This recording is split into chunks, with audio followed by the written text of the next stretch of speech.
What up? I look like a crazy person. I look like a crazy person, so I'm just gonna take this off right now. I'm feeling a little under the weather today, so I was trying to, keep it safe for all the people here in the studio. Thanks again, guys, for checking out Mack and Black. As we always say, do us a huge favor. Continue to share out the show on Facebook. And also, tell your friends about it. Also, YouTube. We're live on YouTube right now. So, depending on what app is your preference, I know some people like to throw YouTube on in the background, on their smart TV, whatever it may be. We are live on YouTube, and you can also check out our videos on YouTube after the show as well. So, do us a huge favor and maybe share out the YouTube link instead of the Facebook this time around, and just, help us out. But, keep sharing, keep telling people about the show. We really appreciate it. Do want to get to one of our sponsors really quick, and I just want to tell you a little bit more about rmtalk.com, as we did last week and the weeks before. Rolling Meadows Talk, it's a new local news and offer website for the northwest suburbs of Chicago. We talked about the local deals, events, business directory, and much more. We do have that deal that we talked about with Reps. So we do our live shows over in Rolling Meadows at the Reps Place Sports Bar, as you guys probably already know. So yeah, small businesses right now need our support, guys. So do us a huge favor, support the local small businesses. Check out the local offers and news at rmtalk.com. And also, we talked about the exclusive offer last week, and it's a really cool offer. Basically, you get a gift for giving a gift this season at Reps Place. So Reps is going to be offering gift card rewards for all the RM Talk visitors throughout the holidays. So basically what you're doing is if you're going to purchase a gift card at Reps Place, use this offer. You'll receive an additional gift card for free. I talked about it last week. It was a $25 gift card gets you a free extra $5, $50 gift card gets you an extra $10, and a $100 gift card gets you an extra $25. Reps Place is awesome. Great food, great beer, great environment. And just good overall vibes. So you claim the offer at the website. Your coupon code will be emailed to you, and then you present that code to the Reps Place, representative, whoever is going to be selling you that gift card, and then they'll redeem the gift card amount for you. So again, you can claim the offer at rmtalk.com. There's a couple different ways to do it. It's on the homepage. There's also under deals, but it has a huge bold letters, claim offer here.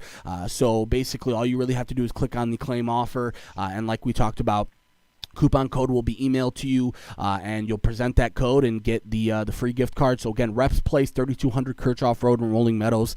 And if you want to give them a call, 224-347-2916. Again, they're friends of the show, and it's a really great deal, especially for the holidays, guys. And if you are in the area and you like good food and you like good vibes and you like a sports bar, Reps Place is a place for you. So, anything I missed, Steve? I don't know if Steve's on the mic. Sounds good. Sounds good. All right, awesome. Let's get to some sports. What's up, Nick? Yes, what's going on? What's good, brother? Well, I went door dashing last night, made some good money. So I decided to treat myself and go to Wendy's. Okay. And order a 50 rack of spicy chicken nuggets. Damn. No fo-fo-fo? I know. Huh? No fo-fo-fo today? Fo-fo-fo? I didn't want the full. No, okay. I just wanted 50 spicy nuggets. Okay. So when the lady said, what sauce would you like? I could have swore I thought I said I would like sweet and sour and ranch. I come all the way home to figure out this lady gave me sweet and sour and honey mustard. Oh. She wasn't paying attention. She's like, again, I'm all for the fast food workers trying to get paid and everything. Just, but if you want your dips? Just throwing ranch ass for it, dude. It makes the fight that much harder. Yeah, that's true. The fight for 15 will not be fought unless we get the right dipping sauces at this point. You get what I'm saying, dude? You ask for like the simplest stuff, and somehow there's still L's. Yeah. Like, come on, man. Thanks, Steve. I was about to ask you. Yeah, no, that's funny you mentioned that. How's the DoorDash game in Texas now that we mentioned it? I mean, I know that you're still getting used to the area, I'm sure, but how's the DoorDash game down there? I mean, it's pretty decent. Some of my biggest tips have been down here in Houston, so I can't complain. It's been on what day was that? Thursday, I accepted a Walmart order, and had I known I had to go to a third floor, I probably would have rejected it because it was an order from Walmart. You said? Yeah, so Oh, like DoorDash does the Walmart online orders, really? and Wow. so and usually these are going to people's houses, so I don't mind. Yeah. And every once in a while, I get an apartment building, was usually the first floor. Nah, this lady lived on the third floor, and I was trying to be a G, and for some reason the city of Houston does not believe in elevators, so I had to literally walk up 3 flights of stairs, 2 different occasions She to better get tip this your lady's ass. order up. Oh, I could have went home as soon as I was done with that. I was so tired. And it's still hot down here. It's like Yeah. 85 today. So the heat is still showing its ugly head. So That's nuts. Yeah, needless to it's say. still cold over here, so we'll just going back and forth over here. We can't, you know how it is. We don't even talk about weather over here. You just like, all right, weather is whatever the weather is. Yeah. And on top of that, I guess I was someone on my Snapchat showed me a story of apparently Texas apparently has 1 million confirmed New cases. COVID cases, whatever. Yeah. And I'm always seeing stories from you guys up there in Illinois about the state being shut down and whatnot. Texas is like, we're good. Not getting shut down. Texas like, hold my beer. Basically, dude. They're basically saying, I tell you what, you let those blue states go ahead and shut down the state. Down here, we're Texas red, Texas fail, whatever the saying goes. We're not shutting down the damn thing down here. One thing I could say is, I don't mind picking on Republicans or Democrats, but this seems like just a stupid people issue and not necessarily a political issue, because like, we're a blue state, you guys are a red state, and clearly there's similarities. I know you guys have more cases, but at the end of the day right now, this is something that like we still don't know what the hell is going on. And I think people are just, what it is that this is usually around the time where people get to, start the Christmas shopping, start the holiday spirit, get the Thanksgiving stuff going, get the planning going. And I think a lot of people aren't able to do that this year. So it's taking a little bit of a toll, but I think we all just got to adjust to this, man. This shit's getting crazy. But at the end of the day, I'm happy to hear that we're having less casualties, which is good. We're starting to understand how to treat people better, which is good. But man, I wish this was a partisan issue, because if it were only Democrats or only Republicans, we'd go, what the hell? But man, this whole country, for some reason, we just have a problem with this shit.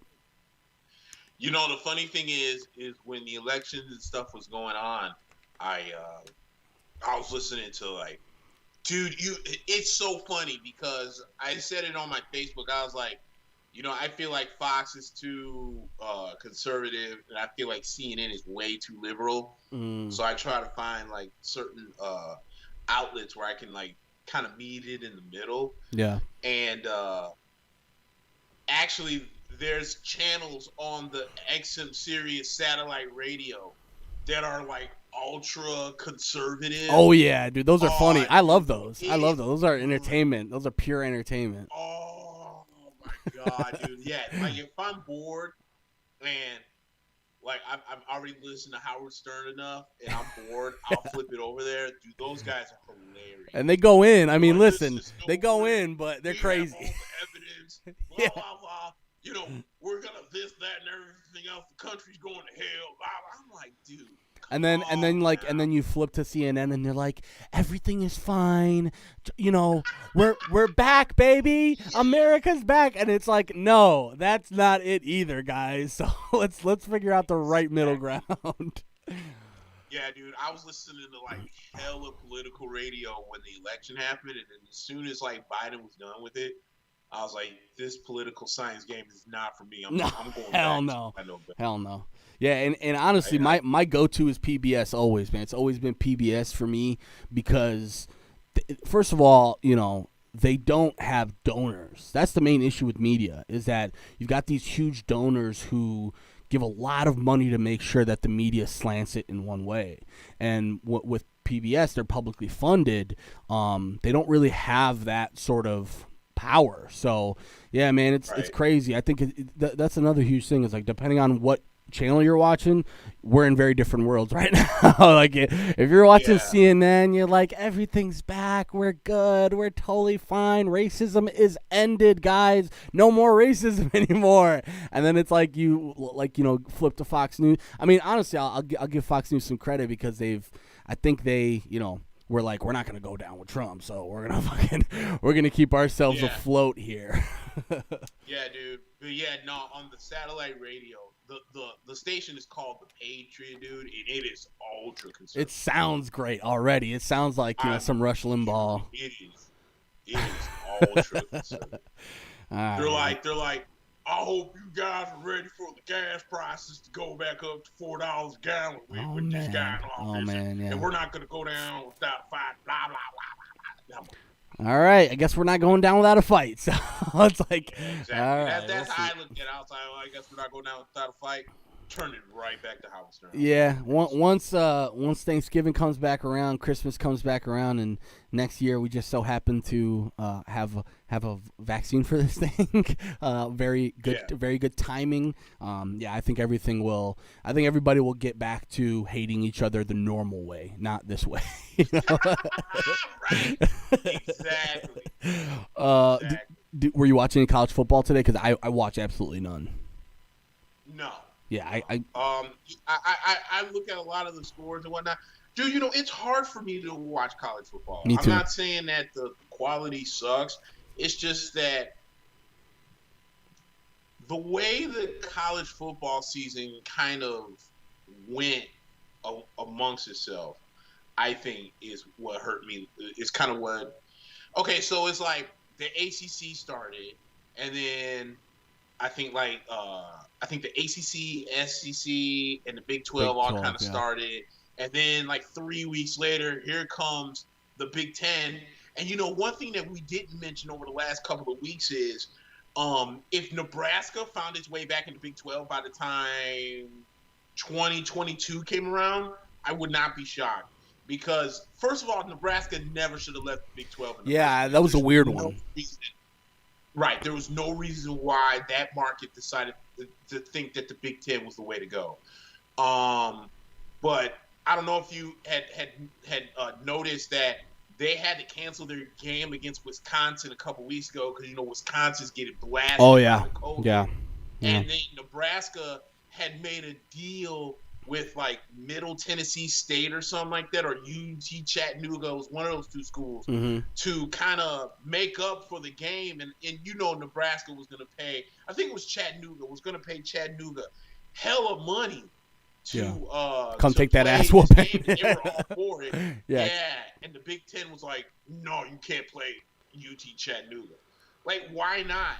So the Nebraska and the Big Ten are in my opinion, are definitely on the downs. Yeah. And I would not be shocked if Nebraska was back in the Big 12 by 2022. I'm going to take it a step further. I think the NCAA is falling apart, Nick. When you look at it, because there's so many, because these conferences operate as such independent entities, the NCAA looks foolish. You look foolish when you have the Big Ten sitting there doing their own thing. You look foolish when you have the SEC now coming out and saying maybe we shouldn't have done the season at all. It makes it seem like the person who's in charge shouldn't be in charge. Yeah, and the one thing that I always said that I love so much about college football, maybe a little bit more than NFL, is the loyalty to the schools. And I feel like there's so much energy at the game, sometimes more at the college level than it is on the NFL level. Yeah. So to kind of watch these games and you're only seeing maybe 10 to 15,000 fans at the big house that fits 100,000 fans, it's just not the same. So sometimes it's hard to kind of watch the product and whatnot, knowing that the fans, they're kind of trickling the fans in, but it's just not the same. And then you had the Pac-12 now all of a sudden decided that we're going to jump into the mix and now we're going to start the season. And I'm like, dude, I just feel it's just not college football. I wanted to see, a Notre Dame taking on, they're not ACC affiliated now. So I would rather, have them play like USC. They won't be playing them this year. Yeah. Some of the rivalries that are out there don't exist all because of this. And it just doesn't seem the same to me. So, I mean, I've been keeping my eye on what's been going on and whatnot. I see that Indiana all of a sudden has had a resurgence in their football program. They're the 10th best team in the country right now. Notre Dame last week. Notre Dame beating Clemson. Yeah, and the funny thing is people are trying to downplay that win, and I think it's totally unfair because it's not like Clemson got blown out. Right. It was a very close game. And the kid that took Trevor Lawrence's place because he was out with the positive test for COVID. Yeah. Actually played really well. Really well. Yeah. It's just that Notre Dame's offense was clicking and Clemson's defense, was a step slow. So, I think the downplaying of the loss, or actually downplaying of the win for Notre Dame, was unfair to the Irish. But they went into Clemson and still be a very good, the number one team in the country at the time, and smacked them in the mouth in their own Death Valley. So, you have to give credit where credit is due when it comes to that win for Notre Dame. Yeah, and that kid Ukulele, that the one who replaced Trevor Lawrence, looked good, man. Hawaii knows what they're doing with quarterbacks nowadays, clearly, because he looked good, man, and he also looked like an NFL quarterback, and he's a freshman, which is nuts. So, that was. I'll be honest with you, that was the only game I watched this whole college football season because, it was on and it was compelling and it turned out to be one of the best games of the season. Most definitely, yeah. So, like I said, dude, it's just I'm kind of just watching it just to kind of see prospects, right? Once the NFL draft comes along, but like trying to watch the games for what it's worth, it's been kind of tough because it's just not the same football. And I feel the same way when NCAA basketball comes around because I've been getting reports that UConn right now is talking about that they want to kind of suspend the season because they're afraid of the positive tests and whatnot that's going on, and and the thing is once again, the NCAA is one of the biggest pimp organizations in the entire United States because, that they're not going to go down without a fight. Right. Without this. There's no way they can afford the fact. As a matter of fact, the NCAA actually is between the perennial rock and hard place because not only can they not afford to not have a March Madness tournament this year, unfortunately they didn't have one last year, and think of all the billions of dollars they lost with that. But now, based on that lawsuit that they got hit with many moons ago about using people's likeness and not getting them paid, as of January, that changes, right? That all changes now. Yeah. So now you have the NCAA and the schools, nonetheless. First of all, there's going to be an NCAA game coming out within the next 2 years. I'm going to go ahead. There's got to be. Right now. That's a huge cash cow for them right now. If I were them, I would be going right into that right now. Let's start thinking about how we can make that happen because, clearly their mind is set on money. Go ahead, make it. There's people clamoring for that. Exactly. And on top of that, with the next gen systems coming out, and that's another thing too. I've been seeing reports that like the new Xbox, some people's new Xbox started smoking, and then some people's PS5s have already blown up. Well, first of all, you're an idiot for going out and getting the first versions, right? Yeah.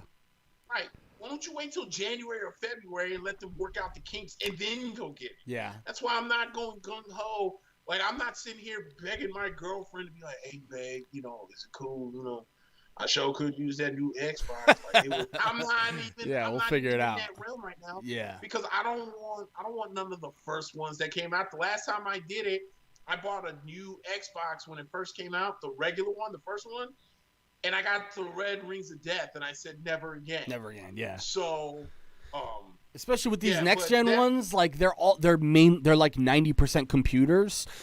Clearly, the computer is not going to be at its best in these first versions. So I had a buddy who spent extra money and like pre-ordered and did all this, and he's saying, "Oh no, everything's all good." And I'm like, "Yeah, but you're gonna have the less superior of the machines."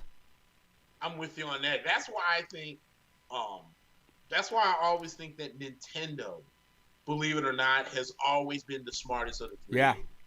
So think about it like this: PlayStation comes out with the 4, Xbox came out with the 1, and while they were fighting one another in the weeds, the Nintendo's like, okay, I want to do a little bit of what Microsoft's doing. I want to do a little bit what Sony's doing, and it will make our own. And then the Switch came around. And think about it. The Switch was so high that you couldn't find them. Couldn't even find them. Yeah, and people were paying $200, $300 extra for a Switch. Exactly. I've never heard anyone pay $200-$300 extra for an Xbox or $200 or $300 extra for a Sony. But the Nintendo Switch was so hot that people were paying above market value just to get one. Why?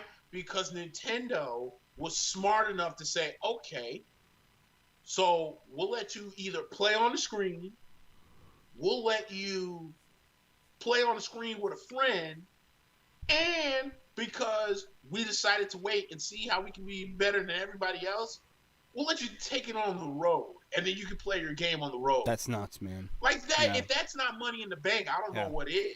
Yeah, and especially with sports games, to be able to like take it out, and then mount it and go right to your TV and be able to play it on your TV. That's some next level shit. I'm honestly surprised that Sony and Microsoft didn't say, why can't we do this? Because it's not like the technology is that crazy. The technology is essentially an adapter that goes into the Xbox or into the system and can connect to the TV. So, you know what it is? I think they both realize that Nintendo has the market cornered right now when it comes to that type of the handheld stuff. Because since the PSP, has there ever been anything handheld that's been that revolutionary? I haven't seen it. Nah. PSP, the Vita, and Sony just pretty much just gave up on it and was like, nah, I don't think we're going to do it again. But that's another thing that I can see making some type of comeback. Anthony says they're doing the same with both Xbox and Sony. People just buy them and then sell them for double. Yeah, I have a buddy who does it. Right, but again, can you blame them if the market is telling you, hey, people are going to pay $300 over above market value to get this 2 weeks early? There's businessmen out there who are like, hey, I'm a businessman. I'm going to go buy me a Xbox or a PS5 or whatever it may be. I'm going to make sure to make my profit. So if the market is there, that's the issue. The issue isn't that people are selling it, you know? Right.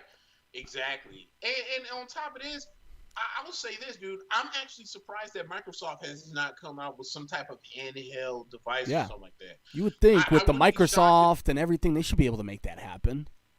Exactly. You know what I think happened is, I think Microsoft saw Sony fold with the Vita, and was like, nah, we're not going to dip our hand in this. I'm like, dude, you're a computer company. You should, whatever else that they didn't do, you should be able to kind of fix on your own. Yeah. And then be like, okay, we're going to be better than Sony with their Vita, and we're going to compete with Nintendo with their Switch, and this is what we got, and it's something similar. Because if you think about it, that's what the Vita was. Yeah. Vita was where you could play on your Sony, on your actual PS4, and then you could pick up the Vita, and it would recognize where you at on your PS4, and you can actually play with it. You know, go on the road and play with it. You know, and that's kind of what the Nintendo Switch was. And because it's new and it's fresh and it's a little bit more kid friendly per se. Right. I think that's why it sold off the shelves as hard as it did. And that's a nutty part about it is I think Sony looked at the PSP and the PS Vita or whatever and thought that's some kid shit, you know? And then when the Switch came out, there was a bunch of grown-ass men and women who went out and bought themselves a Switch and were playing whatever games it was. So I think they miscalculated the fact that, oh, this is some kid stuff, right? No, I think there's plenty of grown adults that love that Switch. And, you know, at the end of the day, what's the difference between, you know, I know that PS or Sony, they tried the whole sort of Wii type of game as well, where you set up the camera in front and you got the you got the little controllers and you can punch and stuff like that. That's all well and cool, but at the end of the day, clearly the investment was made on these next gen systems, which is from what I understand. Maybe someone can correct me if I'm wrong. From what I understand, it's basically a graphics thing. And just makes the graphics much better. I don't know, man. I thought the graphics are pretty damn good on PS4 or whatever it was. I want better gameplay overall, too. I think that was something that they said would come with the next gen. More realistic gameplay, less glitching, a lot less of the issues that you usually would have. Like the first patch on Madden was always terrible where, you throw the ball 75 yards down the field and, the guy catches it with his head or something like that. So these are the things that they have to avoid. But I'm definitely having it on my list, but trust me, it's not going to be something I'm going to be, clamoring to go and get right now. No, I'll wait till next year. Yeah, exactly. Stan says, when does free agency start for basketball and baseball? Well, basketball free agency should be kicking off here pretty soon because I just got a notification that the New York Knicks are interested in bringing in Gordon Hayward. But you know what, dude? ESPN is always sending me all these rumor mills when it comes to the Knicks. We heard about Westbrook wanting out of Russell, Houston. yeah. And then we're hearing about the Chris Paul trade, and then could John Wall be on the block? I guess Gordon Hayward pretty much. I don't know if he declined it or whatever the case was with his big time option. I don't know if he declined it or Boston declined his option, but it sounds like he wants out of Boston. So the NBA first of all, I'm kind of upset with the NBA because why hasn't the draft happened yet? Like the NBA draft was always 2 weeks after the season's over with. The season's now been over with for about 3 weeks now. And we're about what? We're about a month away from the season's kicking back off again. So what are we waiting for, right? Yeah. So I think the NBA kind of is dropping the ball with that because I'm actually kind of interested to see how the NFL season the NBA draft goes because I feel bad for the kids because a lot of people are like, oh, there's not a lot of these kids on here that could change a franchise and this, that, and everything else. But at the same time, we didn't really.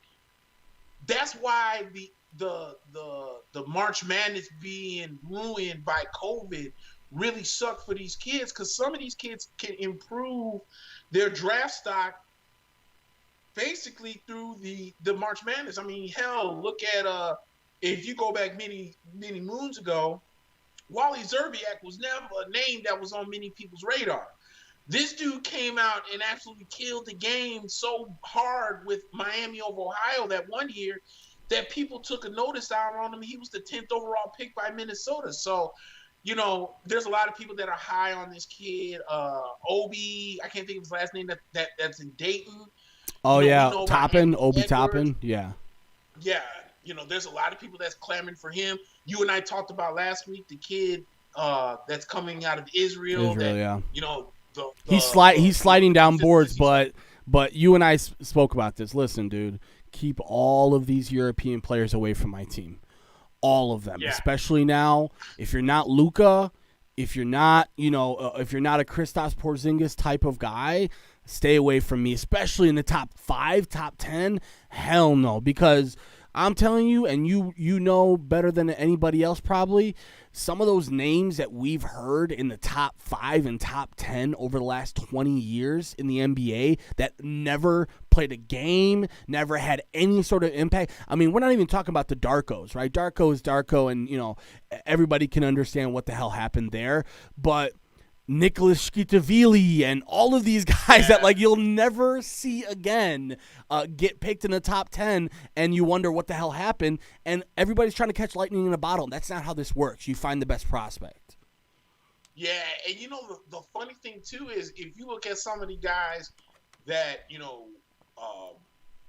that come from Europe, some of these guys, unless your name is KP or you're Luka. And, there's also a few other names in there. took a few years to really develop. I mean, Yeah. look at the hype that was around Nene when he came out. Look at the hype. I would say look at the hype, but it took Manu a few years before he became the player he was. Yeah. It took Hito Turkoglu a few years before he became the player he was. Yeah. For what it's worth, it took Patty Mills, who's an Australian, a few years to become the player that he was. Yeah. You know, so with the NBA kind of really being a ready now league, you have to be taking like a huge risk to. And even KP for a little bit, you know, it took him, I wouldn't say few years, but it definitely took him like half the season to finally get his feet underneath him and really start to develop. And, you know, with him having the ACL surgery that he did, you know, he really worked on basically his physique and whatnot. And he came in, and I mentioned, you know, it took Nene. There was so much hype around Nene Hilario. Now it's just Nene when he first came out. And it took him like 3 or 4 years to be down in Houston before he became the offensive rebound underneath powerhouse that he is. So you're like I said, you're taking a huge risk for some of these European guys coming out here. And I don't know, there's a lot of hype around this kid from Israel, but we'll see what happens. But, you know, there's talks that, you know, we heard LeVar come out and speak about LaMelo. And apparently, he said he wants LaMelo to either be in New York or Detroit. But there's a lot of projections thinking that the Timberwolves will take LaMelo at 1. Oh wow! I've seen rumors of what rumors have I seen? What Golden State? I think Golden State is really the wild card at 2. Yeah. Because I've heard that they're high on James Wiseman. I've also heard in 2 different rumor pages of them trading that number 2 pick to San Antonio for their first round pick and LaMarcus Aldridge. You know, when I first saw it, I was like, this is just rumor. But then I saw, is it Zach Lowe from ESPN say the same thing? So we'll see what comes out of there. And then, you know, we'll see what happens because I think a lot of Bulls fans might want LaMelo there at 4. If he's even there. Charlotte's sitting there at 3. There's no telling what they're going to do. So it's going to be interesting to see, you know, what guys come out. But I'm actually interested to see what happens with the trades that's going on because, you know, you got a team like Houston. I saw something stupid where some guy was trying to paint out a scenario how the New York Knicks could trade for both Westbrook and James Harden. But they would basically have to sell the entire future for them to do that. Yeah. And I don't know if I'm necessarily down with that. And contractually, Nick, that's a nightmare. That's like, you know, we talked about Russell Westbrook. He's a great player, but $45 million a year is a backbreaker, bro. Like, it's going to take 2 or 3 years of the salary cap going up a little bit for teams to readjust to that.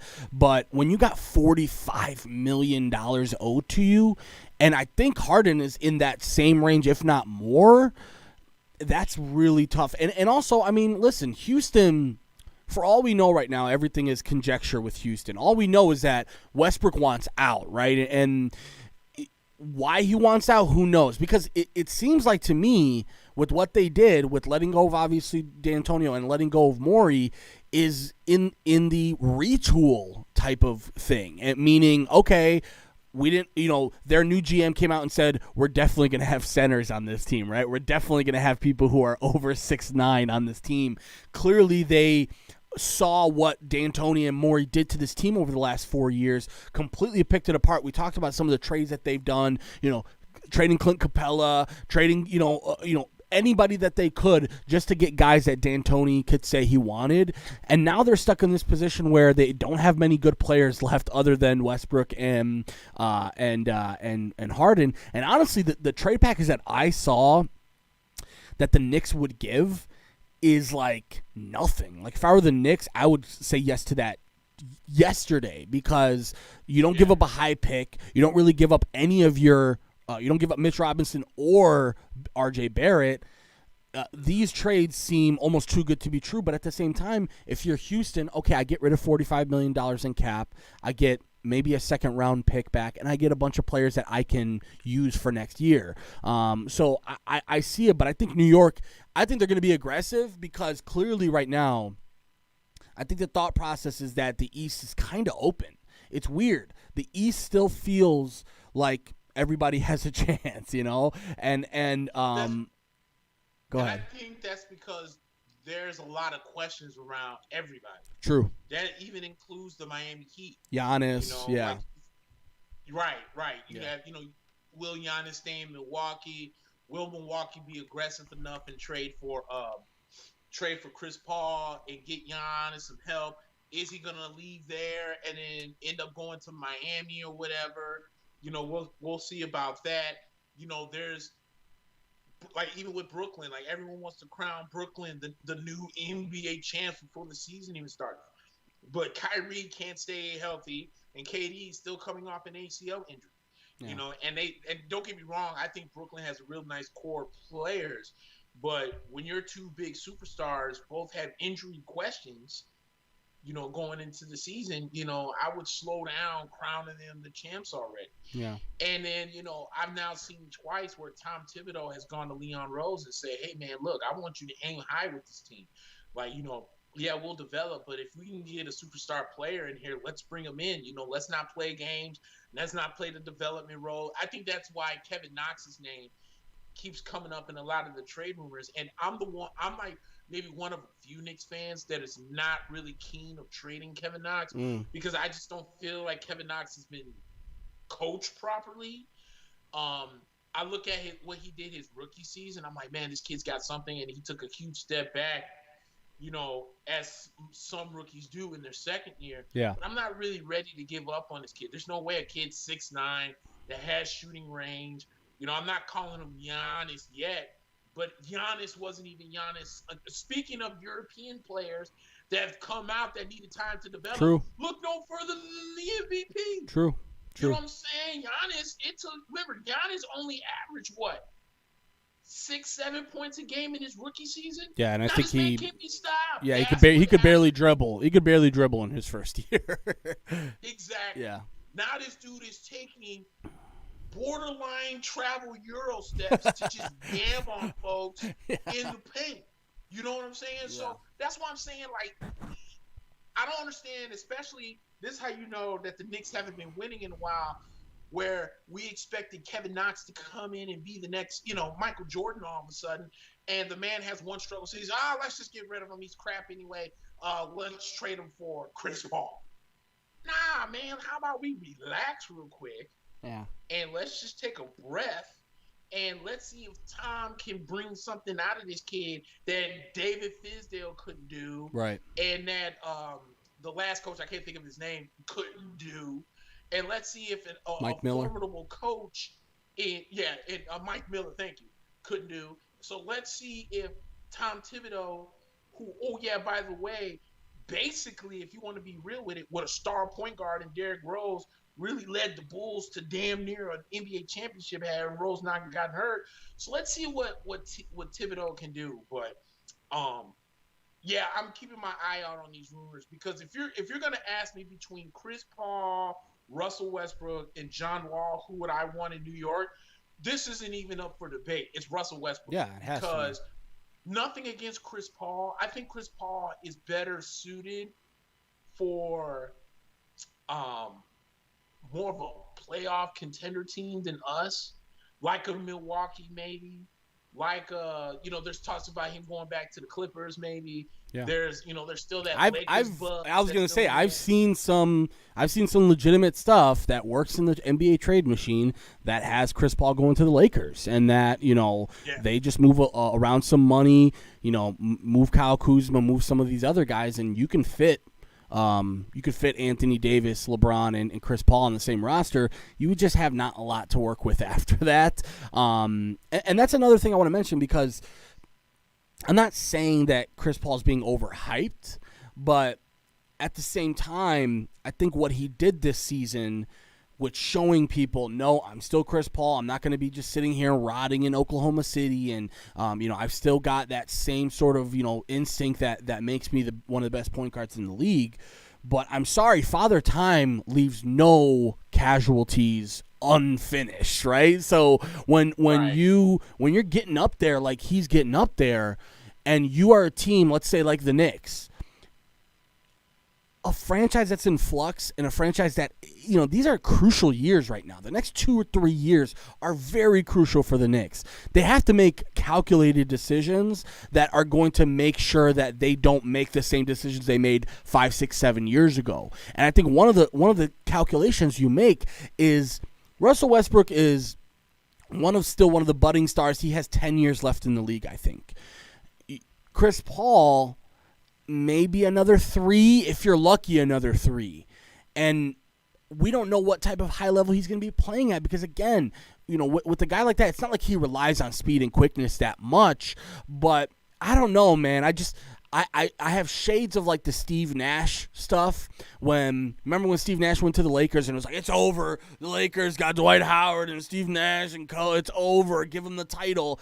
And in reality, you saw that Steve Nash was, because of some of the physical limitations, wasn't able to make that team as good as it was. I'm not comparing them, skills-wise. I just think the Knicks and other teams have to be really cognizant about that and know that, okay, I can build around and build on top of Westbrook. Can I do that with Chris Paul? And I think you hit it on the head. It's got to be the Lakers. It's got to be the Clippers. It's got to be, I think, Milwaukee. And also, one team that I don't think is being talked about enough, like, what about the Suns? A team that could, really use a point guard right now. You have Devin Booker. You got DeAndre Ayton. You've got Kelly Oubre. They did a tremendous job in the bubble this year. They're a team that I think will be like, okay, you know what? We can take this chance. But the Bulls, the Pistons, the Knicks, these teams, we don't really have that type of flexibility. I'm with you on that. And that's why, and also on top of that, if you think about it, the reason why I wouldn't touch John Wall is because John Wall just can't stay healthy. I wouldn't touch John Wall. If John Wall was still healthy and the Wizards were trying to move money to kind of give them some flexibility, maybe I'd jump on that bandwagon, but I won't do that. So, again, it comes to those 3 because those seem to be the 3 biggest point guard contracts right now, and the Knicks are a team that needs a point guard. That's why I'm saying Westbrook, because the thing with Westbrook is I'm starting to realize that Russ has to run the entire show. You know what I'm saying? I think that's what more or less maybe killed him in Oklahoma City was, even though he may not have been the best player on the floor, I think Russ wanted to run the show. Right. And when KD left, Russ averaged triple-double. You can't, squaddle, you can't deuce on the fact this man averaged a triple-double when KD left. Why? Because Russ was the man. Yeah. He had no one he needed to kick it out to. He had no one that needed 20 shots. He was the one that needed 20 shots. Yeah. And I think that's what kind of killed him in Houston, where him and Harden need the ball in their hands. James Harden's a guy, even though James Harden can pass, he's the playmaker, and Russ is not the kind of guy that can play off the ball. Right. The ball has to be in his hands. So that's why I'm saying for the direction I feel like the Knicks either want to go in or are probably headed into, that's why I think Russell Westbrook makes the most sense. Because who's going to tell Russ no when the ball is in his hands? True. If Russ sees somebody that's in front of him and he knows he can take them, that fool's going to the hole. If he thinks that he can pop and shoot a 3, he going to nail the 3. Oh, yeah, and by the way, the man can get rebounds as well. Mm-hmm. So that's why I'm pretty high on Russ coming to New York. And I want to see what they're doing, because I think between Leon Rose and Tom Thibodeau, they're going to change the culture that has been in New York and try and bring some type of winning culture, something that New York hasn't had in a while. So I like the fact that it sounds like they're being aggressive. And right. We'll see if they end up pulling the trigger in any way, trying to make this team better, because I think, and honestly, KD may not have signed in New York, but I think the comments that he's made about New York has made the Knicks be the aggressors like they're trying to be. Yeah. Saying that the Knicks aren't as cool anymore. Nobody wants to go to the Knicks. That your cross-state rivals are all of a sudden the uncrowned NBA champions of 2021. Dude, they're not trying to hear that. So I think James Dolan's doing the right thing. Leon, you do your thing. You talk to Tom. I'm just going to sign the checks. I'm going to stay out of it. I'll just go talk to JD and Jeff Gordon and just talk about the Rangers. Yeah. I just own the Knicks, but I don't know what I'm doing. And I feel like he's doing the right thing. Yeah, that actually, I don't want to transition out of basketball so quickly because I want to focus on football this one, but I have to mention, because you mentioned idiot owners, and whenever I think of idiot owners, I think of Jerry Reinsdorf. So I don't know if you saw this week, but a second DUI for our drunk uncle manager, Tony La Russa. We know about the DUI a few years back. Apparently, the man got a DUI in February of this year. The White Sox knew about it. When they interviewed him, they knew about it. They didn't say anything about it. It hadn't gone public yet because the charges weren't exactly made at that time. And right. the White Sox still decide to hire the guy. And they see nothing wrong with this. They come out in the media this week, we don't know what the big deal is. Why is everyone getting all mad? It's getting to the point where like, the B word, the boycott word is coming out. I'm telling you that if Jerry Reinsdorf continues down this path of just authoritarian, I do whatever I want, my team, my money, I do what I want.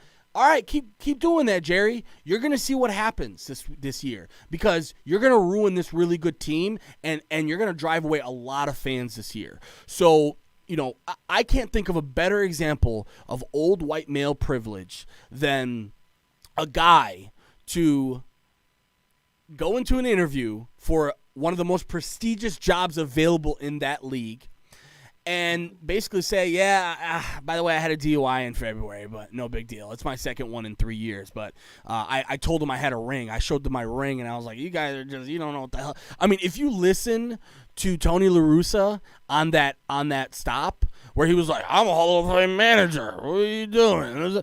This is a guy who's unhinged. He's not a guy that should be making any sort of decisions for your team. And he's our manager now. And the best part is the White Sox doubled down and were like, nah, we're good. We're just going to, he's our manager. And the problem is you put the players in bad positions because, Jose Abreu, congrats to Jose Abreu, who did win the MVP. And we'll talk about a little bit about that because I know, there was another person in the conversation there that you think should have been in there. But Jose Abreu, the poor guy, wins the award, very emotional, blah, blah, blah. And then he has to answer questions about his drunk manager. And, of course, Jose Abreu, being the class act and gentleman that he is, says, no, we're going to have his back, and it is what it is. And, that's just him. And he's being a professional. So, just a sidebar, the White Sox are like this close to being on the level of the Bulls right now, and that's bad to see because we have way too much talent on this team to waste, and it seems like we're okay with wasting it just because Jerry, it's his team, it's his money, he does what he wants, and there's nothing we can do about that. So I guess we're just going to be stuck with Tony La Russa, and clearly he's going to be drinking out of something in the dugout, and he's going to be drunk by the seventh inning. Might have to go take a little nap in the clubhouse before the ninth. But anyways, in more important news, the MVPs came out. It was Freddie Freeman for the NL and Jose Abreu for the AL. What did you think about the AL decision? I know, DJ LeMahieu was in the conversation as well, right? Yeah, there's a lot of people that there's a lot of people, especially Yankee fans, a little upset that DJ didn't win it. I think if you look at the stats between DJ LeMahieu and Jose Abreu, mm-hmm. I think the only two things that Jose did better than DJ was home runs and RBIs. DJ obviously is the reigning AL batting champion. He had a better WAR than Jose Abreu. He had a better OPS than Jose Abreu. He had, I don't know. Baseball to me is so weird because they'll come with all these next generation stats that to me make no sense.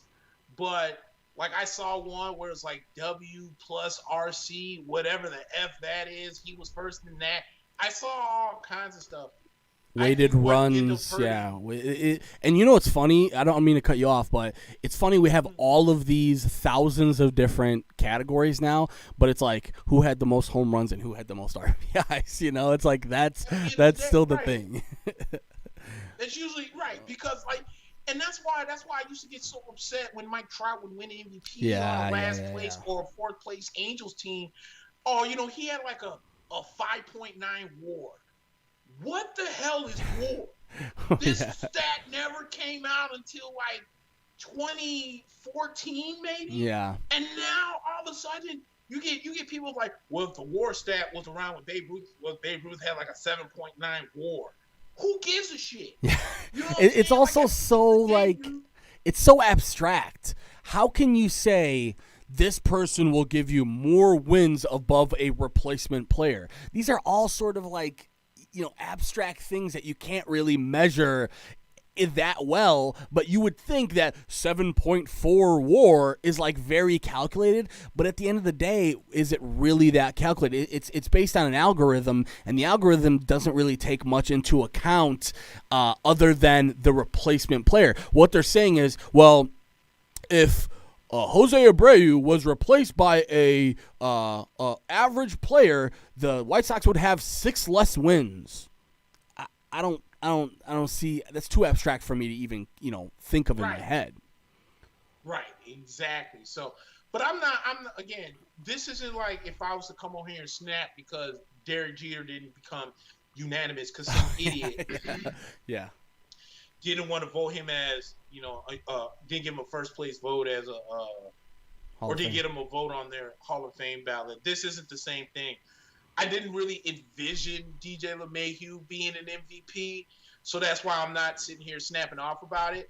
But, I mean, if you look at the stats, maybe he got robbed. But Jose Abreu, if anyone, if he should be sending anybody a bouquet of flowers for his MVP season, look no further than sending boys up north to the Cubs, where he had an absolute phenomenal 3 or 4 games. He had like four. He had 4 home runs. He had 4 home runs in like 4 games or something like that. Yeah, he was nuts. It was ridiculous. And also, he picked on. I mean, you have to remember, the White Sox picked on the Royals and the Tigers a lot this year, and he picked on them pretty heavily. Did Jose? You know, listen, we can't make. But I think it all comes down to like, what are the show stats? The show stats are always average home runs and RBIs.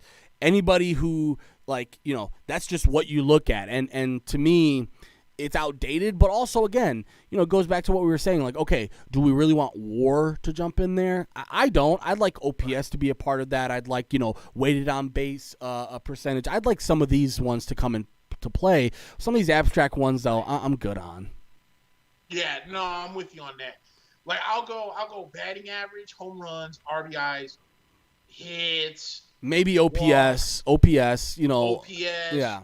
You know, I think what you call is kind of important too. On-base percentage. I like on-base percentage. But then all these other in-between stats, I don't need to see all these. You really have to be a super nerd to really understand those stats. Exactly. Yeah. So that's why I'm saying, like I understand the argument of DJ being MVP. I thought DJ should have been more of an MVP last year than he was this year as the batting champ, because I thought what he did for the leadoff hitter for a guy that 29 other teams passed up on and the Yankees didn't have on their radar, but then all of a sudden someone came up to Brian Cashman and said, hey, man, you might want to grab on DJ real quick, and he's become a godsend for New York. I think I thought last year he should have been more MVP than he was this year. But he missed like 10 games, right? He missed like 10 games, right, this year? Yeah. Yeah. You know, I think if he would have played out those games, he probably would have won. I really do think so, because now just looking at his numbers, he wasn't really far off. It was more so that he only played 50 games this year. So, and had way less at-bats than Jose did too. So, yeah, you're probably right. I think in another universe, you know, he probably could have been considered the MVP this year. And Freddie Freeman, I think, ran away with it in the NL, right? There was really not many people who were close stats-wise. So, and then did we have Cy Youngs come out?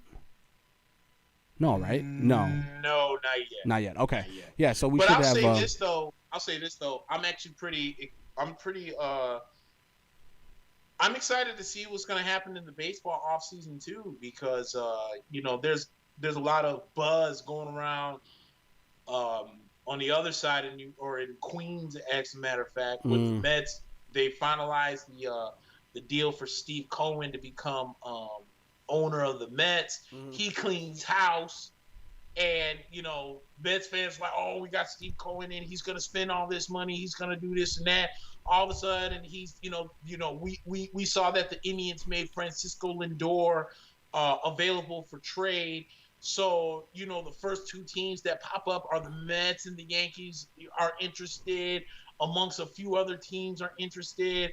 But my question with the Mets is, do the Mets have the farm system or the prospects compared to some of these other teams that might need a Francisco Lindor?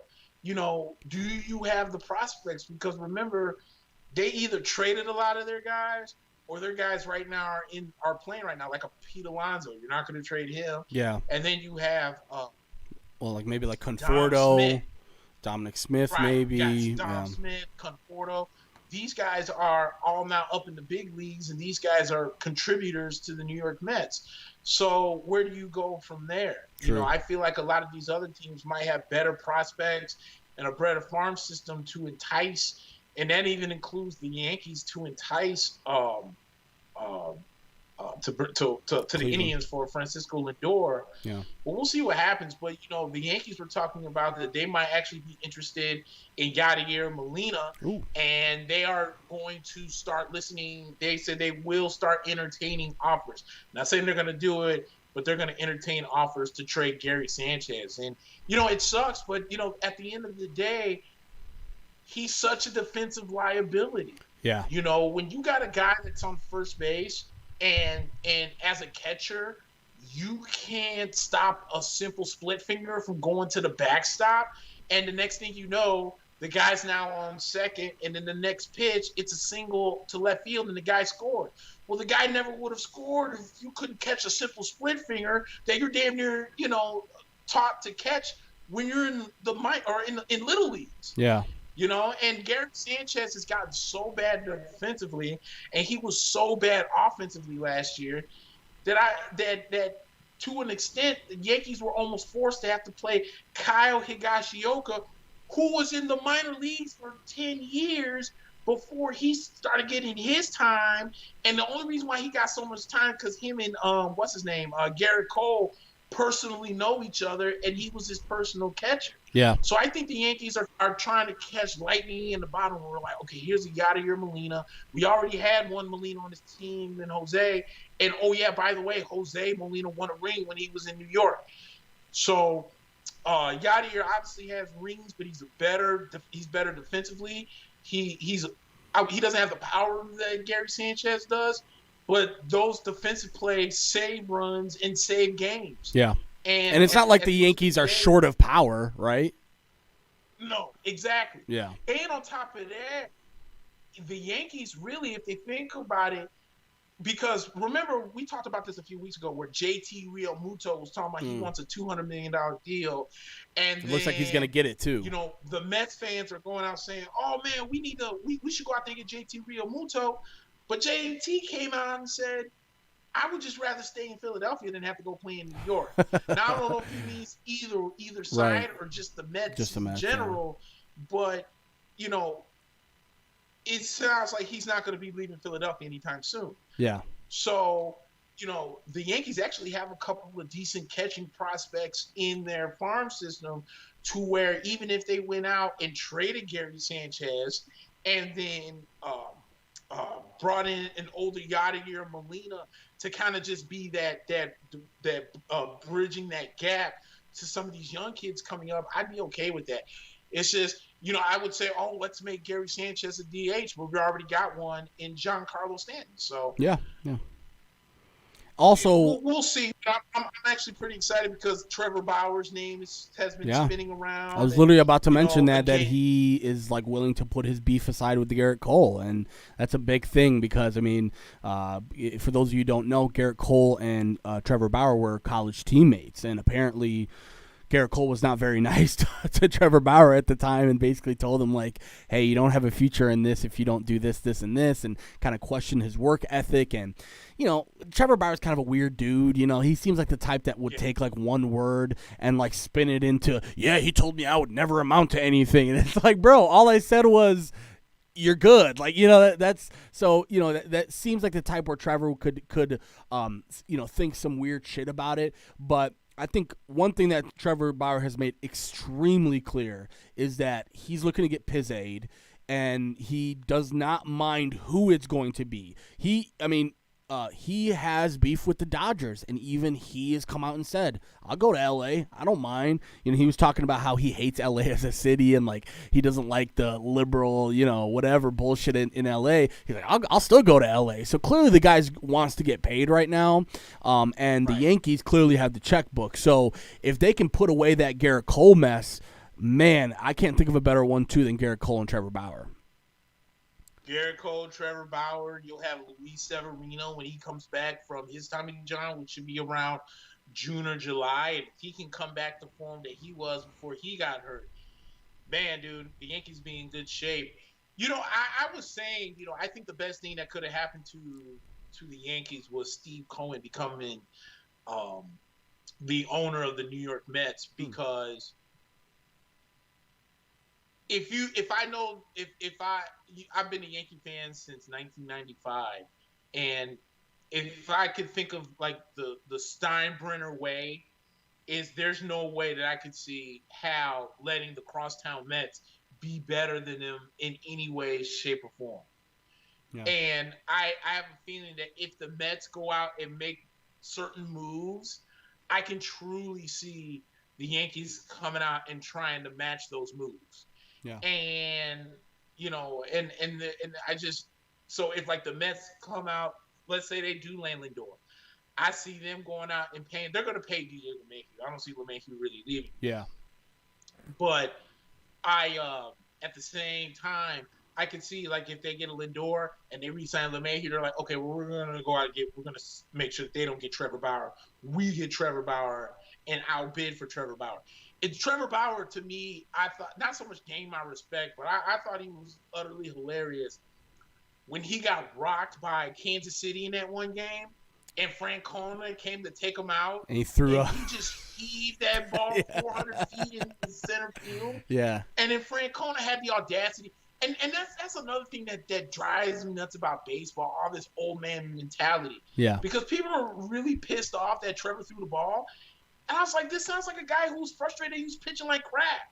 So he did what a frustrated guy would do. And it bothers me because it's a safety issue.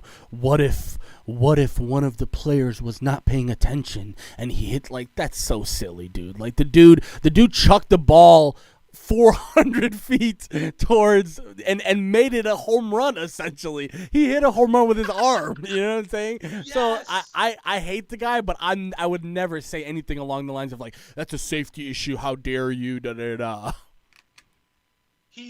Right. He hucked the ball into the, what was it, like the drink in Kansas City. It's like they had like a little grassy knoll in center field, and he just chucked it right into the grass. Like, honestly, dude, that's impressive. Yes. If anything, if I was Terry Francona, I would have went out there like, dude, that was pretty fucking impressive. All right, get to the dugout, but nice job. Yeah, and I think Terry Francona was kind of on that fence where he was like, I get it, I understand, and don't get me wrong, it was kind of an impressive throw, but you can't do that because it shows me up.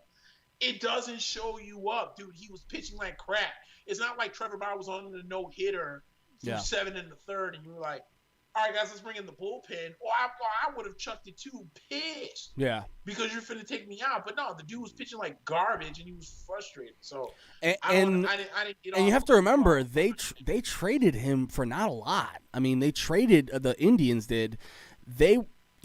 They were a little bit upset about his YouTube page. He was, remember, a couple years back, he missed. In fact, it was the World Series against the Cubs. He missed most of the World Series against the Cubs because he was playing with the drone and damn near almost cut his hand off with the drone. And that was during the World Series, and they could have really used him during that World Series.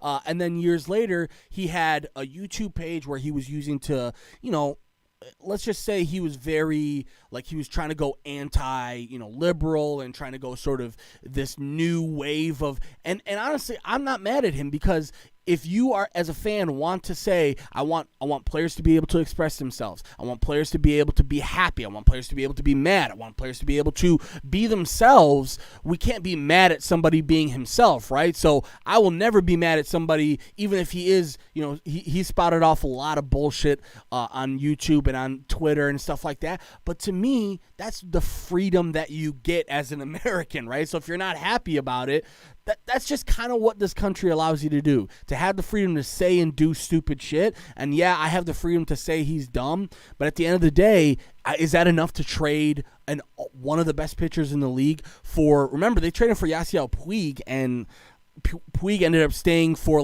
not too long. So yeah. I see right now that baseball is clearly trying to make Trevor Bauer look like he's not the guy you want on your team, but he's clearly the best pitcher available. And by the way, I'm sorry, I know we said we weren't sure about the Cy Young, but Shane Bieber won in the AL and Trevor Bauer won in the NL. So so they did give him away, and Bauer just added another thing to his mantle to be able to get Pizzade because he's a first ever Cincinnati Reds pitcher to win the Cy Young Award. So yeah, congrats to them on that. And I do want to transition to football though, because there's I don't mean to interrupt. Go ahead, please. I was going to ask you if you had anything else. I thought you had an amazing season last year.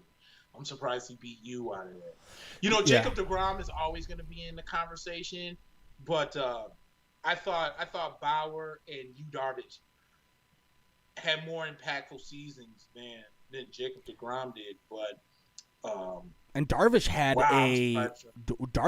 a unhittable season at some points. I swear to God, dude. Yeah. Did. Oh my God, dude. And again, I bring up the point of there being no fans. Right. This is the same guy True. who came out and said, "I don't like being booed." Yeah. He should have just came and played for the White Sox. He would have been a Cy Young winner years ago if he came and played with the White Sox. It was always empty at our park. He could have been good. Swear. Yeah. So, it's amazing. It's amazing. No fans in the stands, and you damn near unhittable. And by the way, all sports teams are being really non-committal about next year. I know that the Warriors came out and said they're going to target 50%, but you have to remember the Warriors just built that stadium or just built that arena last year. So they need to recuperate some money from that. So I can see that in Golden State, but there's a lot of teams where, especially in right now hockey, they're not exactly sure what's going to happen next year because, when you're talking about an enclosed arena and which could possibly house anywhere between 20 to 30,000 people, and that's just fans, you're talking about a hot infection zone, right? If we're going to give shit to, Donald Trump for having these rallies and saying these are super spreader rallies, well, I'm sorry. You have to say the same thing about the NFL teams that are going to start to, I'm telling you, the NFL and Green Bay in specific and some of these other, because remember, Green Bay is owned by the fans, right? So they don't have a technical owner. So Green Bay's already talking about, well, maybe we'll just go back to 100% capacity. You're in the middle of a pandemic. Wisconsin's doing terribly right now. You have more cases probably than any other state in the region, and yet you're like, well, we need to make some more money, so let's bring people back into the stadium. It doesn't make sense right now other than just a really, really obvious cash grab. So we'll see what happens next year with the fans. I don't know, but I know Yu Darvish is probably hoping that there won't be any fans next year. Yeah, right. All right. Yeah, I wanted to talk some football because there's a lot to get into. I know. It's bad for both of us. It's not great. I know, for neither of us. So let's go ahead so we don't have to talk about next week until it's absolutely possible or needed. The Thursday night game. Colts versus Titans. Colts, man. That defense is for real. Yeah.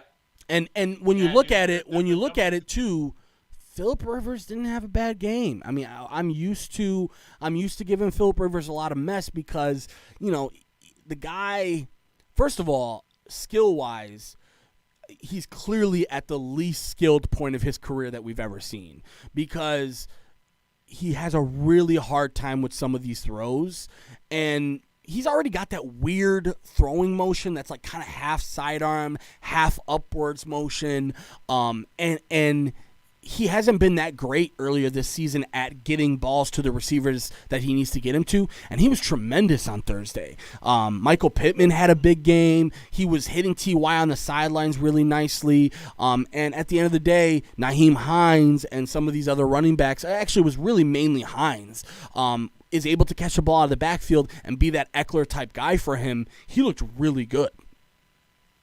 Yeah. I thought Phillip Rivers did look good, but man, dude, on the flip side of that coin, dude, what has happened with Tennessee? And the funny thing is, there's a lot of people, again, we mentioned this on the show about Jadeveon Clowney. Yeah. And the one thing about Jadeveon is I thought that him going to Tennessee was a terrible fit because they run the 3-4, and he's just not a 3-4 linebacker. He's a 4-3, hand on the ground, defensive end type of linebacker. The thing about being the 3-4 linebacker, the way they come off the edge sometimes is that they're not lying down on, they're not on the ground. So the offensive lineman now has legit 2 to 3 steps to get himself set to block you. Yeah. And Jadeveon, I think, is faster when he's able to, get off the ground and make moves and not have their offensive lineman have a 2-3 step head start. So I think that's one thing. Believe it or not, another thing too is, man, whatever happened to Steven Gostkowski, bro? Yeah. Like, here's brutal. The guy who in New England was like the number one fantasy kicker, 9th round. I need, these guaranteed points. This dude in that game against Pittsburgh a couple weeks back missed a simple 40-yard field goal that he's made maybe 3 million times in his career. Yeah. And, and that can sometimes be a killer. But at the end of the day, I feel like Tennessee is starting to become a pedestrian team because, we all are so amazed on how Derrick Henry is this big running back and this and that and all the hype and everything. But he's not really running well. Ryan Tannehill, we're so gung-ho on how he's resurrected his career when he basically got the boot out of Miami. And he's looking pedestrian. Their wide receivers, I think Corey Davis didn't play because his brother, I think his older brother. Yeah, he played, but his older brother passed away from cancer, yeah. From cancer, right? Yeah. So, he had a lot on his mind. I know A.J. Brown has been in and out. And he dropped. AJ, I've watched a lot of games with him because I have Tannehill on one of my fantasy teams, and he dropped more passes than I was used to seeing. There was a lot of I'm sorry, Tennessee looks soft. Like, there was a lot of plays where they're like alligator arms because they don't want to get hit. At some points, Derrick Henry cannot be the only physical guy on your team because he can out-physical a whole defense, but you saw it. The Colts did exactly what they needed to do. And we talked about it previously with the Bears. Remember when we were previewing the Bears and the Titans, and we said all you got to do is keep the Titans on obvious running downs, keep them from running the ball, and on obvious passing downs, it's not that hard. Just cover your man and make sure that you make Ryan Tannehill make the right play. And that's exactly what Indianapolis did. That's a sign of a really, really well-prepared defense. Do you hear that, Chuck Pagano? A really well-prepared defense who, by the way, probably has less talent than the Bears, did better against the Titans. And not only that, beat the Titans at their own game in many ways because the Titans want to be able to run the ball and really keep the ball with them, and Indianapolis prevented that altogether. They did.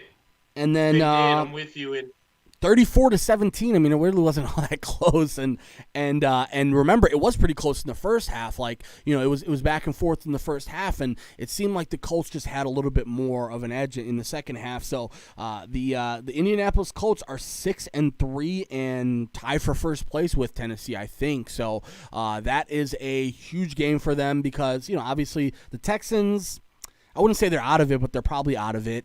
And the Jaguars are out of it. So it's a two-team race, and really you just got the heads up if you're the Colts. Exactly. Yeah, dude. And on top of that, let's give credit to the GM of the Colts for making that deal for DeForest Buckner. Wow. How much of an impact has he been, you know? Yeah. And you know what? I think that you know, he did something, in my opinion, that I felt that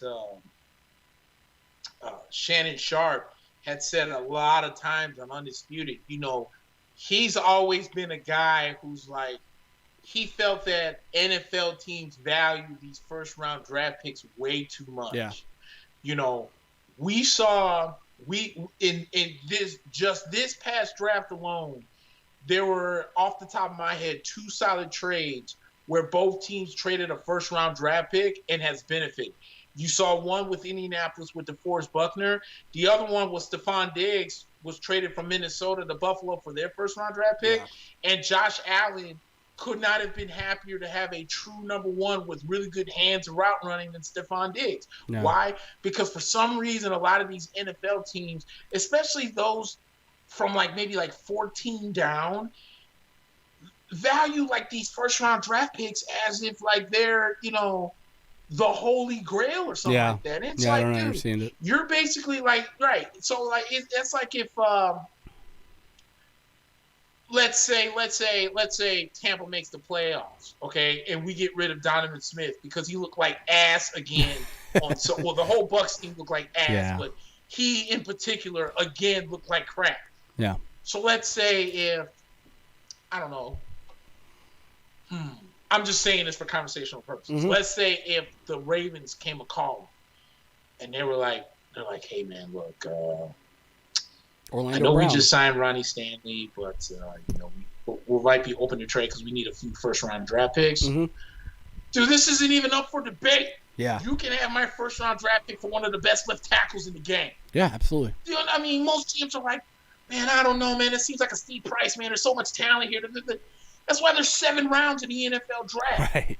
And really, what type of game changing player can you draft between 14 and 32? Exactly. Yeah. I'm not saying that there's not. I'm not saying there's not game changers. I'm just saying you have a less roll of the dice if you're going to trade a first round draft pick for someone that's already established. You're basically trading an established player for a what-if player. Mm-hmm. Because I can't think of whoever San Francisco drafted with their first-round draft pick. Javon Kinlaw. Yeah, he's going to be good. He's going to be good.